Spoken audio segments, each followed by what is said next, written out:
One shot. और आज हम आरएसी पर ही आगे डिस्कस करने वाले हैं। जैसे मेरा आरएसी का सेकंड वीडियो होगा ये, तो यहाँ पर हम डिस्कस करने वाले हैं यूनिट ऑफ रेफ्रिजरेशन। ठीक, हमने कल डिस्कस किया था रेफ्रिजरेशन इफेक्ट के बारे में, रेफ्रिजरेशन के बारे में, कूलिंग क्या होती है। ठीक है, इन सारी चीज़ों में हमने कल डिस्कस किया था। हम आज की इस वीडियो में डिस्कस करने वाले कि रेफ्रिजरेशन इफेक्ट क्या होता है।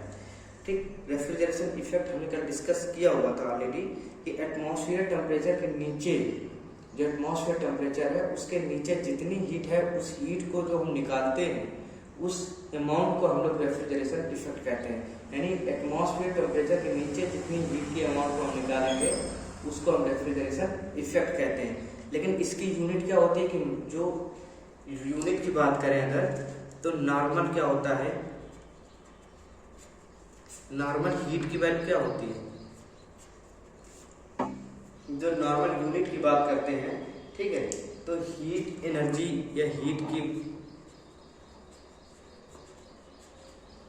यूनिट जो होती है वो हमारी होती है किलो जूल, या फिर हम इसको किलो कैलोरी भी बोल सकते हैं।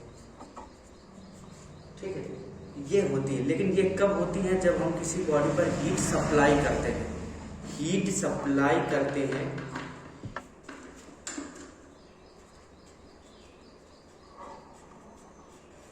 हीट सप्लाई के केस में हमारी ये यूनिट होती है। लेकिन हम किसी बॉडी से हीट निकाल रहे हैं, यहाँ पर रेफ्रिजरेशन में हम बॉडी को हीट दे नहीं रहे हैं, बल्कि हम बॉडी से हीट निकाल करके एटमॉस्फेयर को दे रहे हैं। यानी कि हम बॉडी से हीट निकाल रहे हैं, तो यहाँ पर हमारी यूनिट चेंज हो जाती है। ठीक है, यहाँ पर जो हमारी यूनिट होती है कि रेफ्रिजरेशन इफेक्ट की जो यूनिट होती है,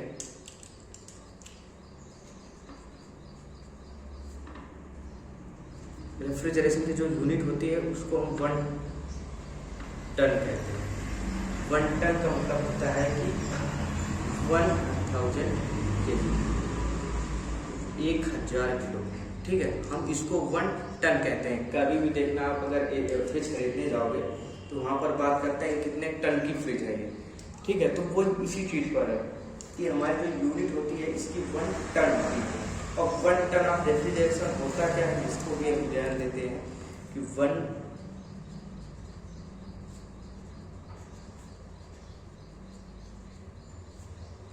टन ऑफ रेफ्रिजरेशन होता है। तो इसको हम कैसे मेजर करते हैं, ठीक है, कि हमारा 1 टन होगा।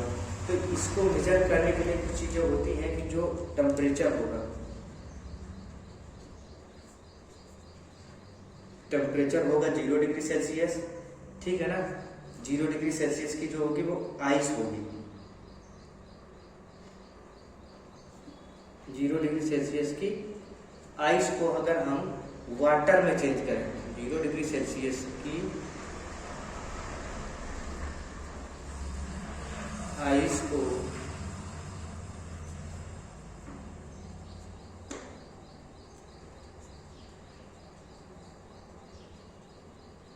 वाटर में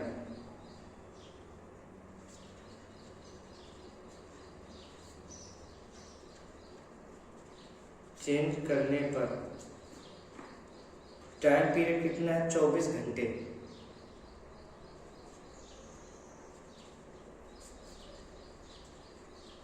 24 घंटे के अंदर, यानी 24 घंटे में जितनी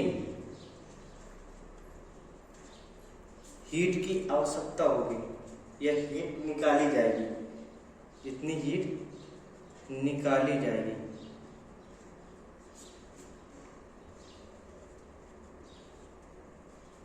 वो हीट हमारी क्या कहलाएगी, 1 टन ऑफ रेफ्रिजरेशन।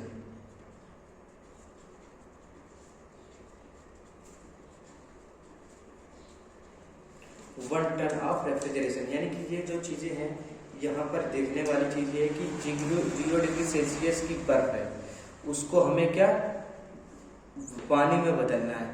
पानी में बदलेंगे तो बदलने के लिए जितनी हीट की हमें नीड पड़ेगी, जितनी हीट हम उससे निकालेंगे या उसको देंगे पानी में बदलने के लिए, कितने टाइम में, 24 घंटे में, उस हीट को हम, जितनी हीट निकाली जाएगी उस हीट को हम 1 टन ऑफ रेफ्रिजरेशन कहते हैं। अब इसको अगर हम सॉल्व करना चाहें तो इसको हम सॉल्व डिजिटल से सॉल्व भी कर सकते हैं कि मान लीजिए कि हीट, यहाँ पर हीट निकालने की बात हो रही है, यानी Q बराबर M इंटू L। यहाँ एक्सर्टेड हीट निकालेंगे 0 डिग्री सेंटीग्रेड की आइस को हम लोग 0 डिग्री सेंटीग्रेड के पानी में, वाटर में कन्वर्ट करें। यहाँ पर हमारी बात हो रही है लेटेंट हीट की, हमारा फेस चेंज हो रहा है यहाँ पर, तो बात हो रही है लेटेंट हीट की। ठीक है, जब लेटेंट हीट की बात हो रही है यहाँ पर तो Q बराबर M इंटू L लग जाएगा। और M की वैल्यू यहाँ पर ऑलरेडी दी हुई है कि M जो हमारा है 1000 किलो, यानी 1 टन यानी 1000 किलो। तो हम लोग 1000 इंटू, अब L की वैल्यू होती है 80, ठीक है ना, 80 होता है kilo into calorie, kilo into calorie, यानी कि 1000 इंटू 80 इंटू 4.2 किलो जूल। ठीक है, हमें पता है कि कैलोरी पर 1 किलो कैलोरी पर 4.2 किलो जूल। ठीक, ये हमारा होता है।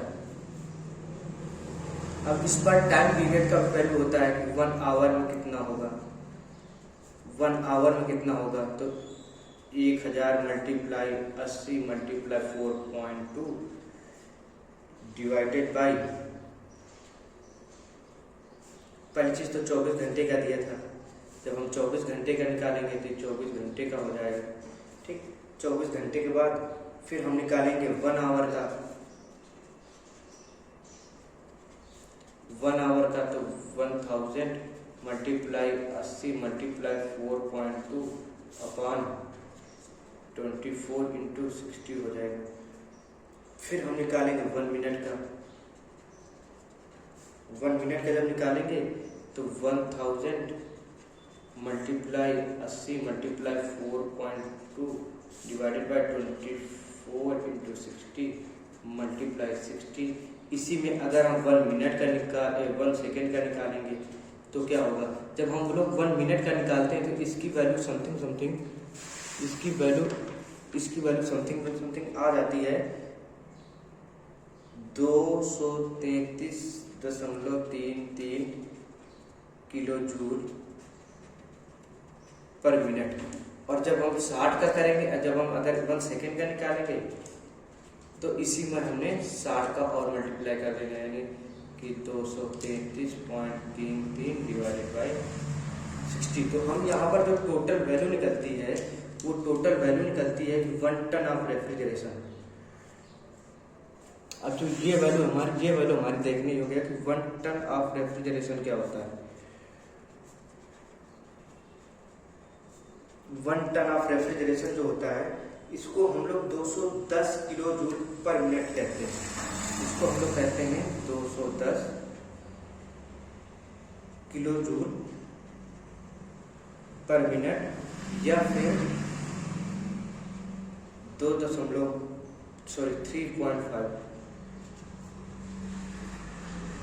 इसको 3.5 किलो जूल पर सेकेंड, या फिर 3.5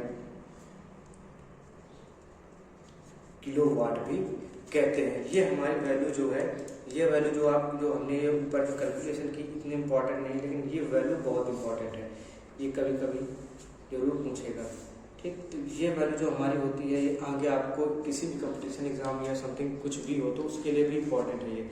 ये होता क्यों है, जब हमने इसको 233 निकाला तो फिर 210 क्यों कंसीडर किया गया, क्योंकि क्या होता है कि ये सारी प्रोसेस होने पर हीट का लॉस भी होता है। ठीक है, तो जब एक वैज्ञानिक ने ये निकाला, फिर दूसरे वैज्ञानिक ने कुछ और निकाला, इंडिया में ये चीज़ निकाली गई, अमेरिका में कोई और चीज़ जब इसको कैलकुलेट किया गया तो वहाँ पर 1 टन की जगह में कुछ दूसरा ले लिया गया, फिर जब दूसरी कंट्री में निकाला गया तो वहाँ पर दूसरा सिस्टम था। तो जब ऐसे किया गया तो वहाँ पर लेकिन एक चीज़ देखी गई कि जो हीट है उस पर जितना लॉस है, हीट लॉस को जब कंसीडर किया जाता है तो उसके बाद जो वैल्यू बचती है वो वैल्यू 210 ही बचती है। 210 किलो जूल पर मिनट या फिर 3.5 किलो जूल पर सेकेंड या फिर 3.5 किलो वाट। ये वैल्यू बहुत इंपॉर्टेंट है, ठीक है। ये वैल्यू बहुत इंपॉर्टेंट है, किसी भी एग्जाम पॉइंट ऑफ व्यू से देखा जाए तो वैल्यू हमारी बहुत इंपॉर्टेंट है। अब इसके बाद हम लोग देखेंगे कि जो मेथड होती है रेफ्रिजरेशन की, आज की वीडियो में हम लोग मेथड ऑफ रेफ्रिजरेशन देखेंगे। इसके बाद जो हमारा नेक्स्ट वीडियो होगा उस पर हम कार्नोट साइकिल और जिसके जो COP है वो सारी चीज़ें देखेंगे, ठीक है। तो हमारा जो मेथड होता है, मेथड क्या होता है रेफ्रिजरेशन का,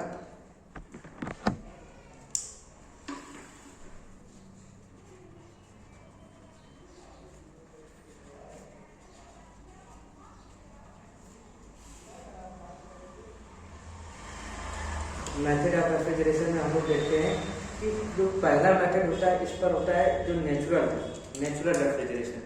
इसका जो पहला मेथड होता है वो हमारा होता है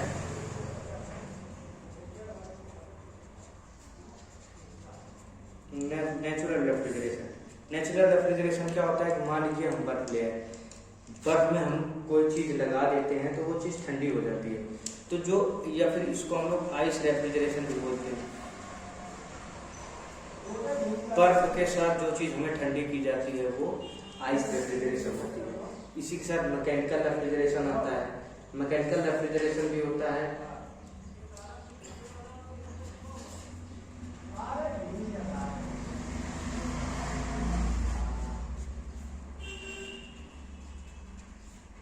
मैकेनिकल रेफ्रिजरेशन में जो हमारे यहाँ जो फ्रिज होती है कुल मिलाकर वो हमारे मैकेनिकल रेफ्रिजरेशन में आती है, जहाँ पर हम रेफ्रिजरेटर का प्रयोग करते हैं। यानी यहाँ पर हम क्या कर सकते हैं कि यूज ऑफ